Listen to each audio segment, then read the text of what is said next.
I had a great time at the May 2026 Jacktown Swap Meet. Scoutcrafter had his much anticipated meetup at the gazebo. Everyone enjoyed the famous Scoutcrafter raffle. All right, this is Scoutcrafter's meetup. Big crowd this year. The 50-50 boys made it. Hey, can we get a hand for Scoutcrafter?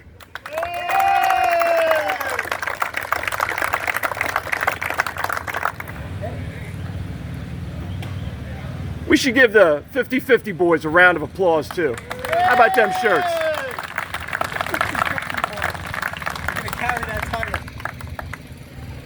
I want to thank everybody for coming down. Really appreciate it, especially the guys who made the road trip down there. Again, if it's your first time here, make sure you see me before you leave. Okay, so I got something special for your first timers.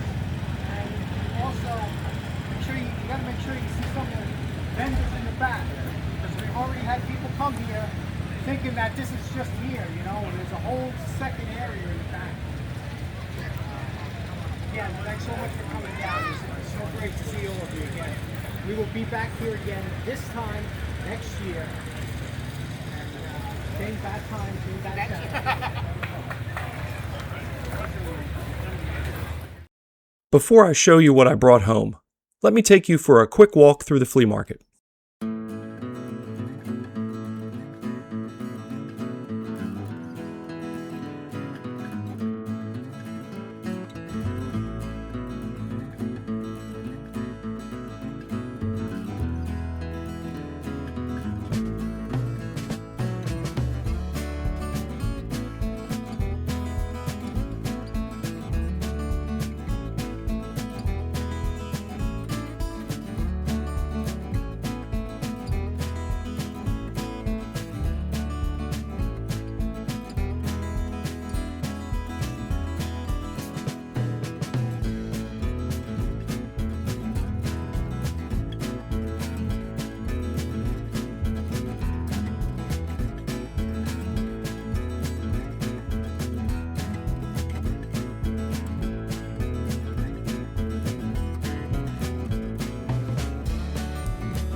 May Jacktown flea market is overwhelming.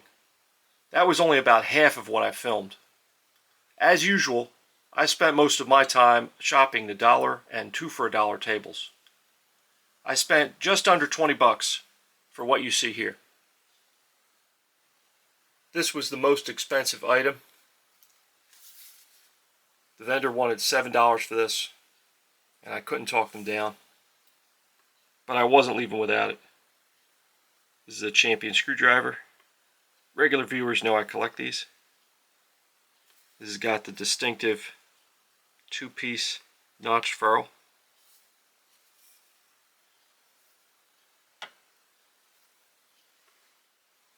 I won this in Scoutcrafter's raffle. This is a new old stock Stanley little pocket screwdriver. Got the pocket clip, small Phillips tip.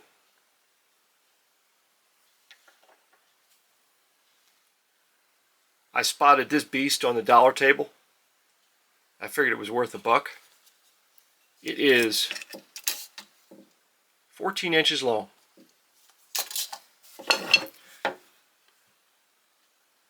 It looks pretty straight. The jaws don't look too bad. That's the mark for Velchik.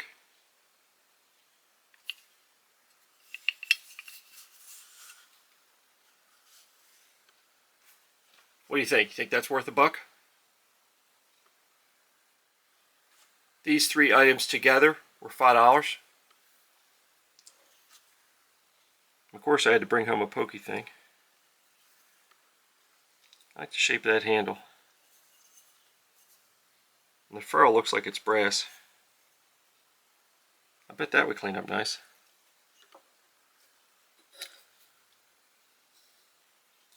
I'm attracted to this honey dipper or beehive shaped handle.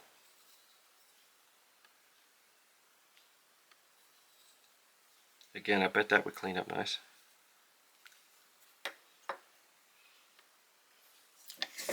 I see these a lot, but this mechanism is usually broken. This little hook here is usually snapped off.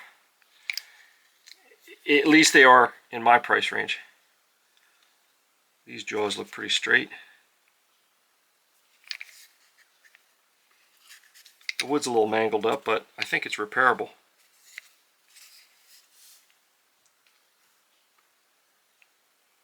What do you think of that? This was on one of the 2 for $1 tables. It's a Miller's Falls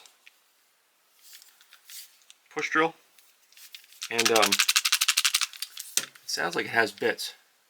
I figured for 50 cents the bits would be worth it. Let me see if I can get one out. Hold on. I feel like I always struggle more than I should liberating the bits from this type of magazine. Always gives me trouble. I worked on it for a while and I got 5 bits. These Miller's Falls Goodell Pratt push drills use like a splined type deal on the end of the bits. Put the bit in like that, tighten it down. That holds it. That's different than the North Brothers and Stanley Yankee type push drills. This screw starter was also a 2 for $1 find.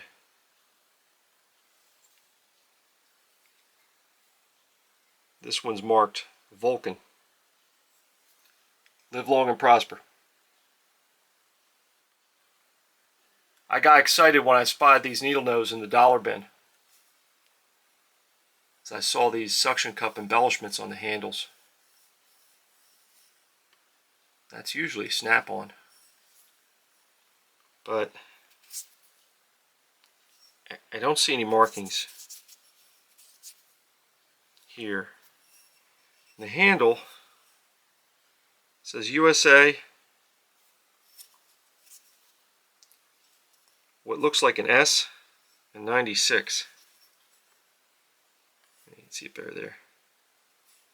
That might be Snap-on. I don't know. If you know, let me know.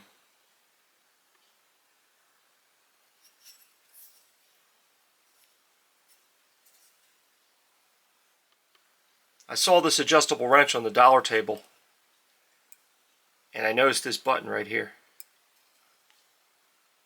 See that? This is a J.H. Williams super adjustable. It's hard to see through the patina. So the way this works is you get your wrench adjusted where you want it, and then you push in the button. And now it's locked. And then you push over here to release it, to make a new adjustment.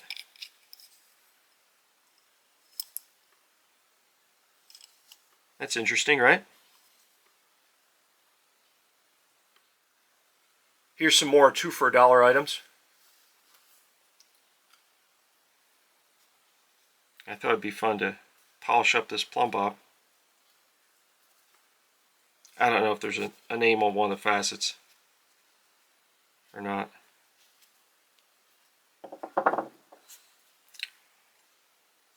This tap wrench does have some markings, but it's under all the rust.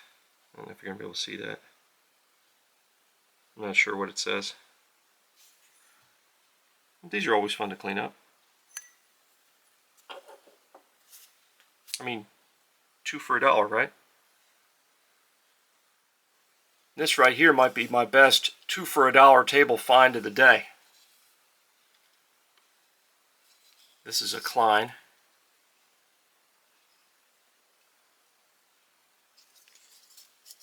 It's got the hawkbill blade. Looks like it's never been sharpened. It's got the liner lock.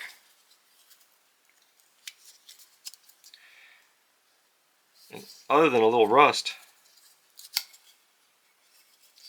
it's in great shape.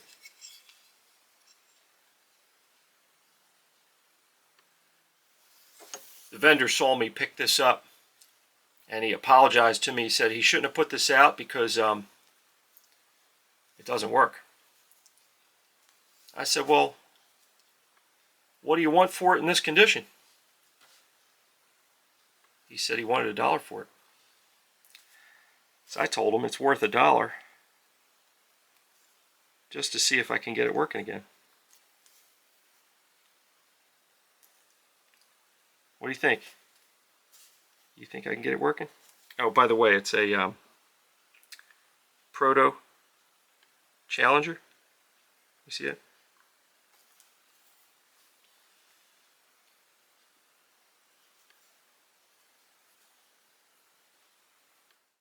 I had a blast shopping for gems and meeting up with viewers and fellow YouTubers at the Jacktown swap meet. Some folks also brought me items for the channel, and I will be sharing them in upcoming videos, so stay tuned. Let me know in the comments which one of my Jacktown flea market finds was your favorite. Hey, I hope you enjoyed the video. Thanks for watching.